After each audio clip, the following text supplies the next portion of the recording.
50 நாட்கள் தமிழக வெற்றி கழகத்தினுடைய ஆட்சியை வைகோ அவர்கள் எவ்வாறு பார்க்கிறார்? இதுவரை தலைவிரித்தாடிய ஊழல் ஒழிக்கப்பட்டு கமிஷன் கரப்ஷன் இல்லாத நேர்மையான ஆட்சியை விஜயை நடத்துகிறார். அவரது கொட்டம் இப்படியே நீடிக்கும். வாஷிங் மிஷின் ஆட்சி அப்படின்னு சொல்றாங்க. குட்கா ஊழல் பண்ணிட்டு வந்தவங்களா சேர்க்கிறாங்க. பெருச்சாளி ஊழல் செய்ததுதான் திமுக.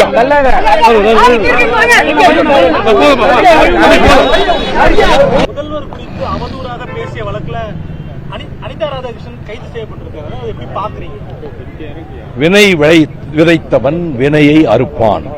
ஒரு கட்சியில இருந்து மற்றொரு கட்சிக்கு தாவும்போது அந்த கட்சியை விமர்சனம் பண்ணது நியாயமான இருக்குமா? இந்தியாவில் உள்ள எல்லா கட்சிகளிலும் நடப்பதுதான் எங்கும் நடக்கிறது. எல்லா கட்சிகளிலும் காலத்திலும் சரி. நேதாஜி சுபாஷ் சந்திர போஸ் காங்கிரஸை வளர்த்தார். காங்கிரஸை இமயத்தின் உச்சத்திலே கொண்டு போய் வைத்தார். அவரது கொடுக்கப்பட்ட பதவியை ஜனநாயக விரோதமாக காங்கிரஸ் தட்டி பறித்தது. அவமானப்படுத்தப்பட்டார். கல்கத்தாவிலே போய் கர்ஜித்தார். ஃபார்வர்ட் பிளாக் என்ற அமைப்பை தோற்றுவித்தார். காங்கிரஸ் கட்சியையும் விமர்சனம் செய்தார். திலகர் காங்கிரஸை வளர்த்தவர். அதே திலகர் காங்கிரஸை விமர்சனமும் செய்திருக்கிறார். வ.உ. சிதம்பரம் பிள்ளை சூரத் மாநாட்டிலே போய் காங்கிரசிலே பங்கேற்றவர். அந்த கப்பலோட்டிய தமிழனும் காங்கிரஸை விமர்சித்திருக்கிறார்.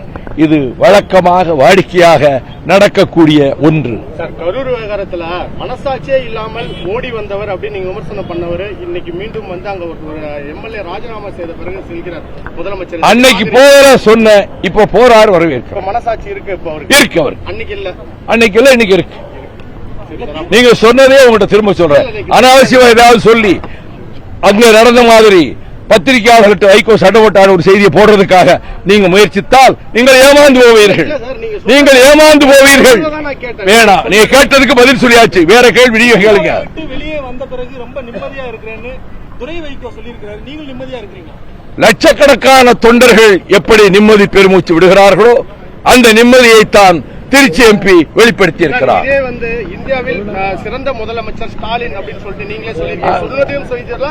செய்யாதையும் செய்துள்ளார் சொல்லி நீங்க சொல்லியிருக்கீங்க. கூட்டணியில் இருந்த காலத்தில் நல்ல காரியங்கள் நடந்தபோது நான் பாராட்டியிருக்கிறேன்.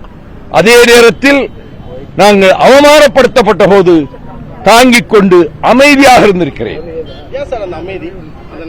அமைதி அதுதான் தர்மம், கூட்டணி தர்மம். என் மீது 30 வருஷங்களுக்கு பிறகு கொலைப்பழி சுமத்தி வீதியிலே தூக்கி எறிந்தவர்கள் என்பதை மறந்துவிட்டு அவர்களுக்கு ஆதரவு கொடுத்தேன். அதிக முறை உங்களை எம்பியாக வைத்து அழகு பார்த்தவர்கள் திமுக.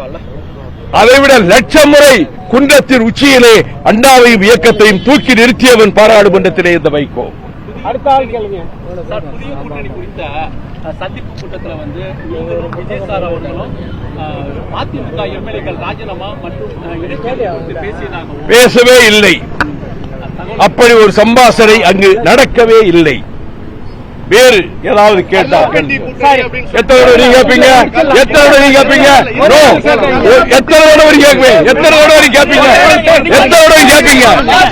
நீங்க யாரு? உங்க கேள்விக்கு பதில் சொல்ல தயாராக இல்லை. நீங்க வேணும்னே வந்திருக்கீங்க. நிறுத்துங்க. நீ பதில் சொல்லு.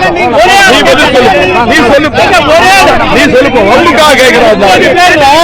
வம்புக்காக கேட்கிறான். நீ வம்புக்காக கேட்கிறான்.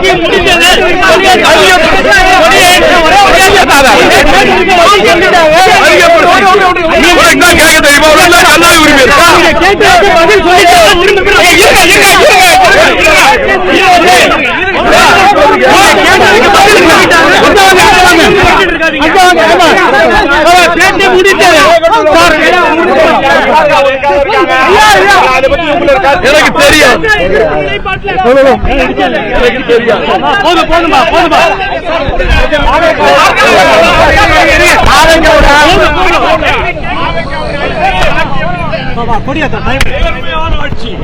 ஊழலற்ற ஆட்சி இன்னும் 10 ஆண்டு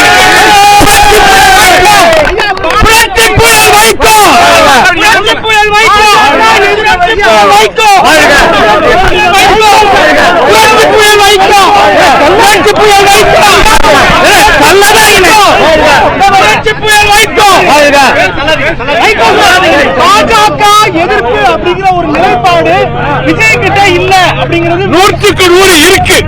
எதை வச்சு சொல்றீங்க? கூட பழகுனதால சொல்றேன். இல்ல எந்த ஒரு விஷயத்திலையும் மோடியை பத்தியோ பாஜக பத்தியோ அவர் பேச மாட்டார். அவர் பிஜேபியினுடைய காமன் சிவில் கோடை ஆதரிக்கவில்லை, பிஜேபியினுடைய காஷ்மீர் கொள்கையை ஆதரிக்கவில்லை, பிஜேபியினுடைய இந்துத்துவ கொள்கையை ஆதரிக்கவில்லை, மதச்சார்பின்மையை ஆதரிக்கிறார், சமூக ரீதியை ஆதரிக்கிறார், ஜனநாயகத்தை ஆதரிக்கிறார், தரித்திருக்கிறார்.